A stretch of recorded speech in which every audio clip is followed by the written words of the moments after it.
बिस्मिल्लाहिर्रहमानिर्रहीम। अस्सलाम वालेकुम। आज मैं बनाऊंगी कढ़ी पकौड़े, तो आपसे शेयर करूंगी। तो चलें हम टाइम वेस्ट किए बगैर इसे स्टार्ट करते हैं। 1 किलो मैंने दही ली, यानी कि 1 kg। दही को चम्मच की मदद से मैंने अच्छे तरीके से मिक्स कर लिया। इसके बाद दही में मैं डाल दूंगी 4 चम्मच बेसन के।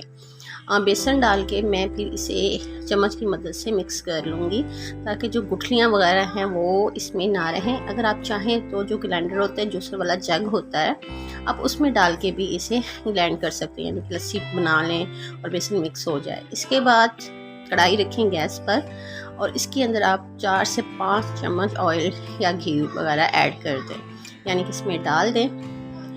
और फिर इसके बाद हम जो इसमें डालेंगे, जब यानी कि ये थोड़ा सा गर्म होना शुरू हो जाएगा, तो हम इसके अंदर डाल देंगे प्याज जो मैंने लिए हैं वो 2 अदद प्याज लिए हैं। प्याज लेकर मैंने इसे कटिंग कर लिया और फिर हम इसे सुनहरी सा कर लेंगे, यानी कि ब्राउन नहीं ज़्यादा करेंगे, गोल्डन शेप में कर लेंगे। ज़्यादा जो प्याज ब्राउन सा होता है वो चावलों के लिए सही रहता है, राइस जब हम बनाते हैं, लेकिन सालन बना रहे होते हैं तो सुनहरी सा प्याज कर लें। ये देखें, इसमें हल्का सा गोल्डनपन आना शुरू हो गया। तो अब मैं इसके अंदर जो ऐड करूँगी वो है 1.5 से 2 चम्मच अदरक लहसुन का पेस्ट। ठीक है, प्याज यानी कि जब सुनहरी हो गया तो फिर हम इसमें अदरक लहसुन का पेस्ट 2 चम्मच डाल देंगे और इसे अच्छी तरीके से मिक्स कर लेंगे, भुनाई करेंगे। एक बात का आप ख्याल रखिया करें कि जब भी आप कोई भी सालन या कुछ भी बना रहे हो, तो जो इनका मसाला होता है उसे अच्छे तरीके से आप इसकी भुनाई करेंगे, जो ऑयल वगैरह होता है ऊपर आ जाए। उसके बाद ये 2 अदद टमाटर बिल्कुल फ्रेश, ताज़ा और सुरख से बहुत मज़ेदार, कच्चे भी बंदा इसे आराम से खा ले, तो वो मैंने इसके अंदर ऐड कर दिए। अब इसे भी अच्छे तरीके से मिक्स कर लूँगी।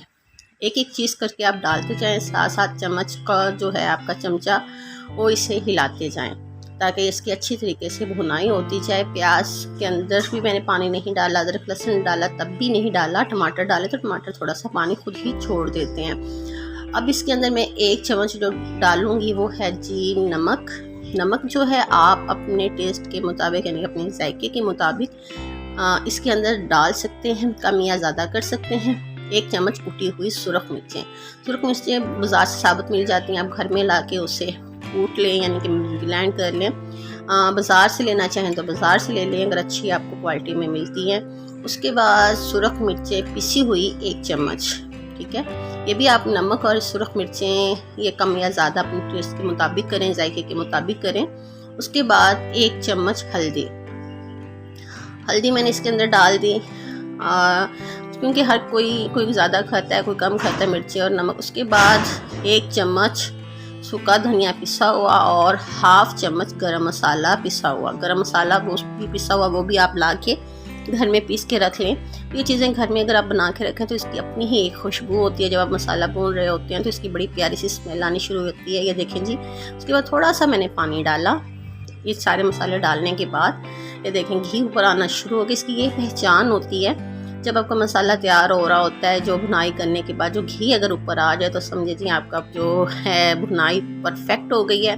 अब हम इसके अंदर डाल देंगे वही दही जिसमें मैंने बेसन डाल के उसे अच्छे तरीके से मैश किया था, एक जान किया था। इस बात का आप ख्याल रखें कि इसमें गुठलियाँ ना रहें। अगर गुठलियाँ रहेंगी तो आपकी जो दही है उसमें बेसन की गुठ आएगा बार बार मुंह में, तो अच्छा नहीं लगेगा। बिल्कुल अच्छे तरीके से इसे मैश कर लें। तो जब बेसन मुंह में आएगा उसका जो टेस्ट है वो बिल्कुल अच्छा नहीं लगेगा। तो इस तरह ये लस्सी बन जाएगी। तब तक अब हम पकौड़ों का सामान तैयार करते हैं। इसके लिए मैंने ली है पालक, सब्ज़ धनिया और सब्ज़ मिर्चें, आलू को इस तरह बारीक कटिंग किया, प्याज लिया 2 अदद। उसके बाद ये बैंगन, इसे भी मैंने 1 अदद लेके कटिंग किया। ये सब्ज़ धनिया आ गया। यानी कि ये सारी सब्जियां पहले मैंने एक बॉयल में डाल दी। जो भी मैंने आलू, प्याज, धनिया, प्याज ये सारा कुछ लिया था एक बाउल में डाल दिया। अब इसके अंदर सारे मसाले डाल दूँगी, मसाले वही वाले जो मैंने कढ़ी में ऐड किए थे, कढ़ी में डाले थे। तो ये सारे मसाले पहले हम डाल के अच्छे तरीके से सारी सब्जियों को मिक्स कर लेंगे। जब हम सारी सब्जियों को मिक्स कर लेंगे उसके बाद हम बेसन डालेंगे, क्योंकि अगर ये मसाले सारे सब्जियों में अच्छे तरीके से मिक्स हो जाएंगे तो बेसन अगर डालेंगे तो बहुत ही मज़ेदार लगेगा।